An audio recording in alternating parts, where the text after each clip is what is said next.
Hi everybody, I'm Robin and welcome to our Future Transactions podcast brought to you by Forces Children Scotland thanks to funding from the Scottish Veterans Fund. Future Transactions supports families to prepare financially when the time comes to leave the armed forces and to transition into civilian life. From providing useful information and advice to listening to the lived experience of veteran families, we hope you find our podcast useful. And today we're talking to Michael from Cosy Kingdom to share some tips on saving energy. So hi Michael, glad that you're here. Thanks.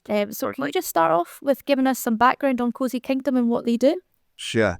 So Cosy Kingdom is a free and impartial energy advice service, which is available to anyone living in Fife. It's a project delivered in partnership between three charities, Green Kirkcaldy, St Andrews Environmental Network, and Citizens Advice and Rights Fife. We've existed since about 2013 and have grown bigger and bigger each year and advising thousands of people across Fife every single year. Yeah, that sounds fantastic. So what kind of services do you offer around Fife? So we've got a core energy advice service where we've got a team of energy advisors that go out to people's homes or provide advice by telephone or events, drop-ins, workshops to help people save energy, stay warm at home and reduce the carbon emissions. We've got a few ways to support on the back of that. We've got a means tested handy service to help people install simple measures into the homes free of charge to make the homes warmer and more energy efficient. We work with Citizens Advice and Rights Fife to provide benefit checks, income maximisation advice. We've got other funds and things like that we can use to help people through the situations that they're facing with high bills and things like that. Yeah, it sounds like a really great service, especially in times where we see energy be such a hot topic of discussion with the cost of living crisis and everything going on. And so can you just talk to me a little bit about why is saving energy important for people? So, for people individually, it's obviously the big concern at the moment is prices, as you mentioned. We've just came out of a cost of living, well, we're still in the cost of living crisis, I suppose, and depending on what way you look at it, we've had energy crisis where the prices have skyrocketed. We've had COVID before that. We've also got the net zero targets we need to meet. So there's the financial reasons, there's the environmental reasons, and you could also look at it from an energy security point of view as well. There you've got things like the war in Ukraine, which cause a lot of these prices to spike. So the more we transition away from gas and fossil fuels and use less energy, the better equipped we are as a country to survive these sort of global challenges. And have you seen a rise in people coming to you over the recent years then about energy and ways to save energy? Yeah, so every single year we get busier and busier and busier as obviously we promote the service more, but obviously we reach more and more people that need that sort of advice.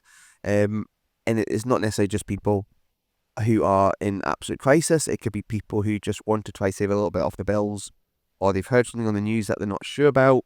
The recent one we're seeing a lot of these days is old people worried about the winter fuel payment changes that were brought in by the UK government in recent months.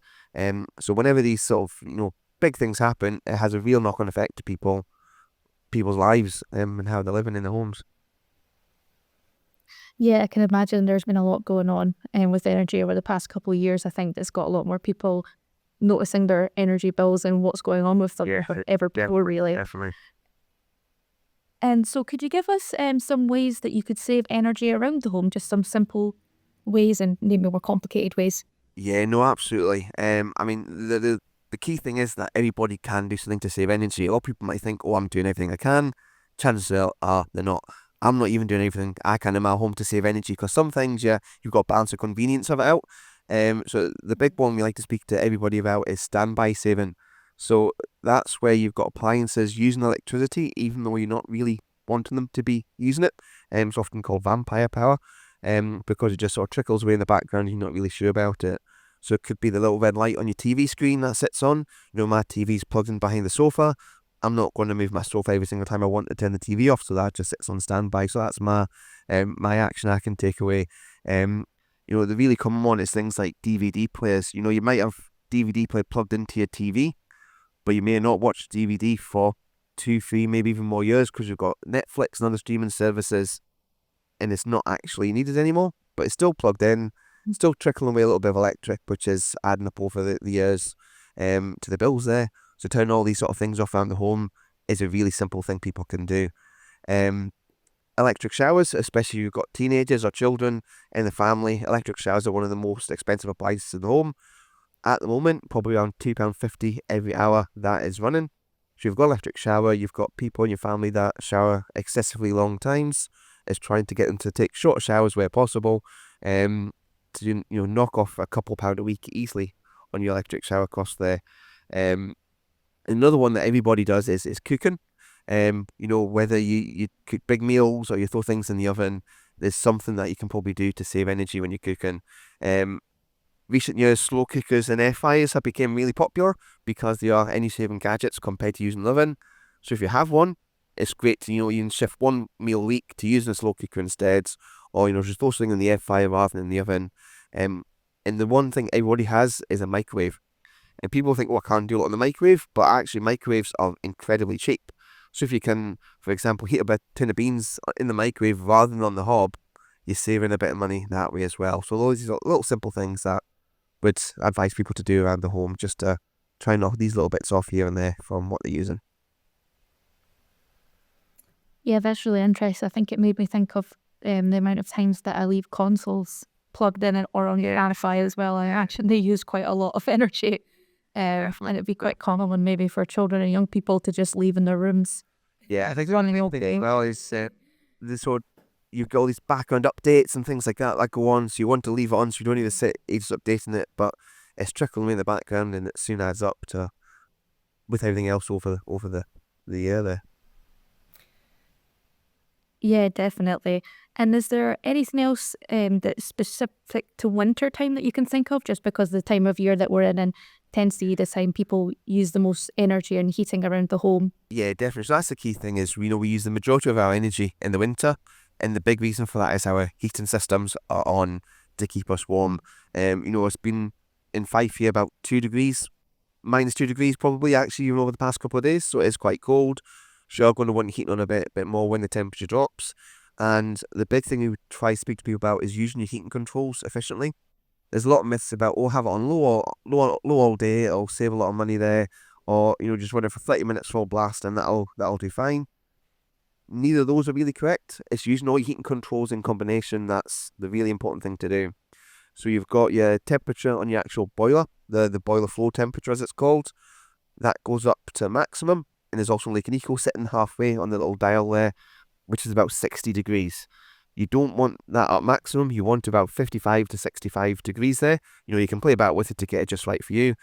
That controls the temperature of the hot water going into the radiators.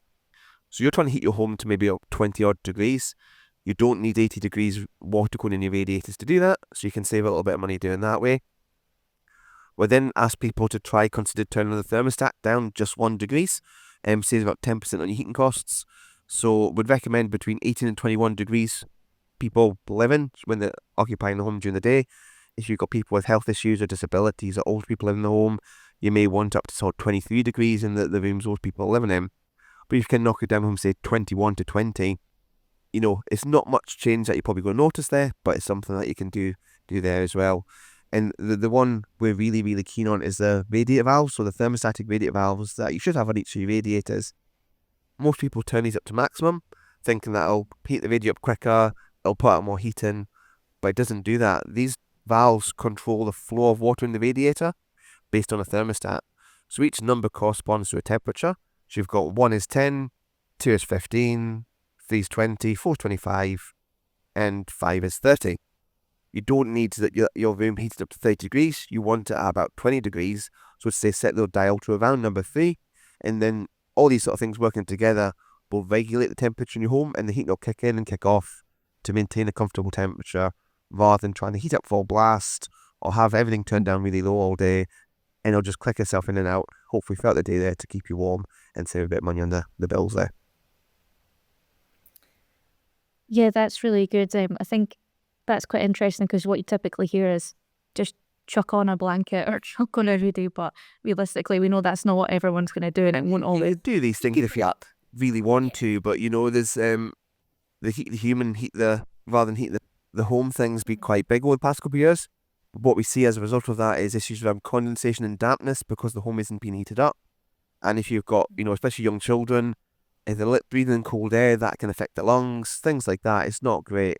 So you want to try heat your home up. Obviously, it doesn't hurt to have the odd extra layer on here and there and use an electric blanket if you need to. But you can actually save a lot of money by using heating controls really efficiently there and it means you don't need to put yourself out too much, and you can continue to live really comfortably in your home there. Yeah, definitely. I think that's all anyone wants, isn't it? Just to be nice and cozy in their house during the winter months, especially recently with the temperatures dropping suddenly. It's nice to be all cozy in your house, It definitely and is. not be worried about that you're using all your money on it as well. And so thank you so much, Michael. That's been really helpful.